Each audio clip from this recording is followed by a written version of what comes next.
नमस्कार प्यारे साथियों। वर्ष 2025-26 जो शैक्षणिक सत्र 25-26 था उसमें हमने निपुण मेले का आयोजन किया था, आप सभी को पता होगा। एमएसआरए के तहत प्रखर 2 और प्रखर 3 जो चला था कार्यक्रम, उसमें अभी निपुण मेला 2026-27 जो आयोज्य है उसके संबंध में दिशा निर्देश प्राप्त हुए हैं। उनको आज के इस वीडियो में डिस्कस करने का प्रयास करेंगे। आप सभी का स्वागत है आपके अपने भैरव टेक बदेसर के यूट्यूब चैनल पर। मैं आपका अपना शिक्षक साथी राधेश्याम जटिया। शुरू करते हैं बात को।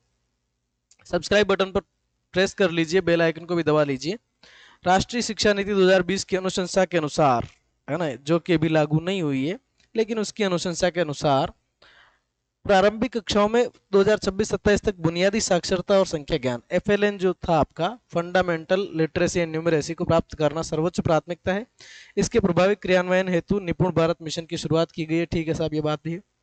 निपुण मेले बच्चों को संपूर्ण विकास, शारीरिक, मानसिक, बौद्धिक, भाषाई और सामाजिक विकास में एक महत्वपूर्ण पहल है। इसके अंदर सभी जो हैं, शिक्षक भी, विद्यार्थी भी, अभिभावक भी, है ना, सारे के सारे इसके अंदर सो कनेक्टेड रहेंगे। उद्देश्य क्या है निपुण मेले के? भय मुक्त वातावरण। इस पहली लाइन को बड़े ध्यान से समझ लीजिए। कोई बच्चा कितनी ही मस्ती करे, है ना, आपको जो है ध्यान रखना है, खुद को बचा के चलना है साथियों।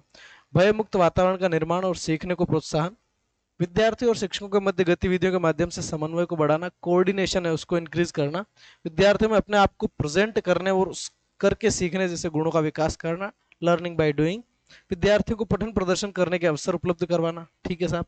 विद्यार्थियों में रचनात्मकता, है ना, सृजनशीलता, कल्पनाशीलता, चिंतन, विश्लेषण, तुलना, अनुमान, ठीक है, जैसे कौशलों के विकास हेतु गतिविधियों का आयोजन।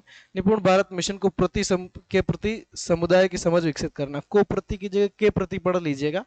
निपुण भारत मिशन के प्रचार प्रसार हेतु गतिविधियों का आयोजन करना। समुदाय में जागरूकता और सकारात्मक सोच के विकास हेतु साझा पहल, समुदाय की भागीदारी के अधिकाधिक अवसर उपलब्ध करवाना, है ना। मेले के रूप में विद्यार्थियों को सीखने के प्रतिफल आधारित आनंददायी वातावरण प्रदान करना, है ना। विद्यार्थियों में सकारात्मक प्रतिस्पर्धा की भावना का विकास करना, है ना, जो पॉजिटिव कंपटीशन है वो विकसित करना। और दैनिक दिनचर्या को प्रेरित कर सकते हैं। विद्यार्थियों अभिभावकों की सहभागिता से आयोजित होने वाली गतिविधियों की समझ विकसित करना। एबीएल की, टीएलएम और पुस्तकालय की मुख्य गतिविधियों का प्रेजेंटेशन, है ना। रीडिंग कैंपेन में किए गए कार्यों का प्रदर्शन करना। अभी जो आपका रीडिंग कैंपेन चल रहा है, जिसकी आप योजनाएं बना रहे हैं लगातार और रजिस्टर मेंटेन कर रहे हैं, उन सब का जो है प्रदर्शन आपके निपुण मेले के अंदर किया जाएगा। मुख्य उद्देश्य आपको ध्यान में रखना है, निपुण के लक्ष्य कौन कौन से हैं। अकादमिक जो गाइडलाइंस थी, एकेडमिक गाइडलाइंस, उन एकेडमिक गाइडलाइंस के अंदर हमारे को निपुण के लक्ष्य दे रखे हैं, वो आपको ध्यान में रखने हैं। संभावित दिनांक जो है इसकी 16 जनवरी 2027 मेगा पीटीएम के साथ रखा गया है ना। हाफ डे तक आपकी मेगा पीटीएम और आफ्टर हाफ डे आपका निपुण मेला। ठीक है साहब। प्रस्तावित जो गतिविधियां हैं इसके अंदर ये दे रखी है, उनको अलग से पढ़ने की जरूरत नहीं है। शारीरिक विकास आधारित गतिविधियों में हमें निशान लगाना, ब्लाइंड फोल्ड, चेयर रेस, नींबू दौड़, है ना, जलेबी तोड़, गेंद पकड़ो, गेंद फेंको, रस्सी के अंदर बाहर कूदना, गुब्बारा हवा में रखना आदि, ये सारी चीजें इसके अंदर जो है आपकी गामक कौशल में आ जाएगी, शारीरिक विकास के अंदर चली जाएगी। मानसिक बौद्धिक विकास आधारित गतिविधियां में देखो और बताओ। एबीएल किट आधारित पहेली खेल, हल करो और आगे बढ़ो, वर्ग पहेली, सुनकर जानो, डिजिटल गेम, ये सारे जो है मेंटल लेवल बढ़ाने के लिए। गणितीय गतिविधियों के अंदर पहाड़े, पाठ आधारित प्रश्नों को मौखिक रूप से हल करना, इबारती क्वेश्चन जिनको कहते हैं अपन, गणित की पहेली सुलझाना, आकृतियों के नाम बताना आदि गतिविधियां इसके अंदर शामिल रहेगी।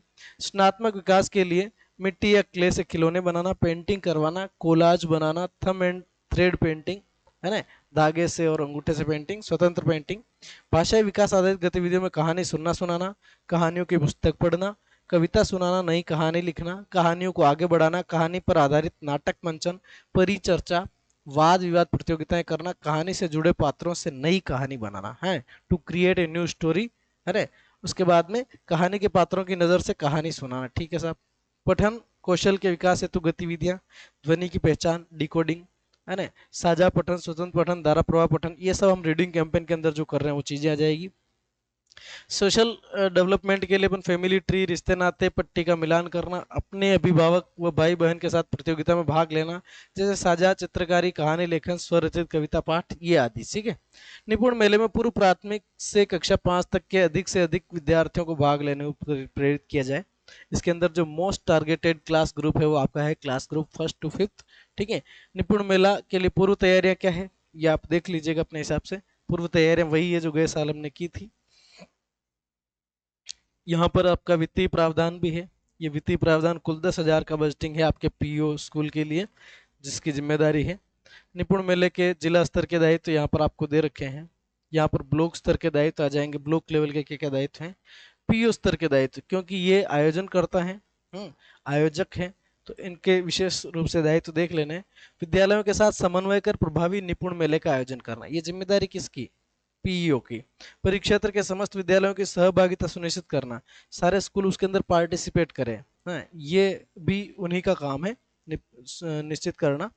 निपुण मेले के आयोजन है तो आवश्यक सामग्री, पुरस्कार, अल्पाहार की व्यवस्था सुनिश्चित करना। पीओ निपुण मेला गतिविधि का प्रतिवेदन मय फोटो यूसी के साथ ये सीबीओ सर को प्रेषित करेंगे। प्रत्येक स्तर पर किए गए कार्य की रिपोर्ट ब्लॉक कार्यालय को समाप्ति के 3 दिवस के अंदर प्रेषित करनी रहेगी। विशेष क्या है साहब? ये विशेष आप इसके अंदर पढ़ लीजिएगा। जो राशि जिस मद के लिए है उसी में खर्च करनी है, ठीक है। पूरा जो है आपको फोटो, विशेष काम फोटो का रहता है, आप सभी को पता है, तो इन चीज़ों का आपको ध्यान रखना है। यहाँ पर आप देख सकते हैं गतिविधि प्रतिवेदन का प्रपत्र है पीओ सर के लिए, है ना। इसको तैयार करना है।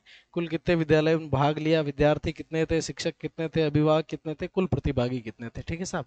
कोई केस स्टडी बेस्ट प्रैक्टिस अगर हुई है तो यहाँ लिखें, है ना। और ये यूसी है, आपकी उपयोगिता प्रमाण पत्र है, यूटिलिटी सर्टिफिकेट है। तो ये निपुण मेला आयोजित करना है। बेहतरीन ये है कि हम 7th पीरियड के अंदर जो रीडिंग कैंपेन का आयोजन कर रहे हैं, उस रीडिंग कैंपेन पर काम कर रहे हैं, उस पर बहुत बेहतरीन तरीके से अपन काम करें और अपना जो निपुण मेला है इसको थोड़ा सफल बनाएं।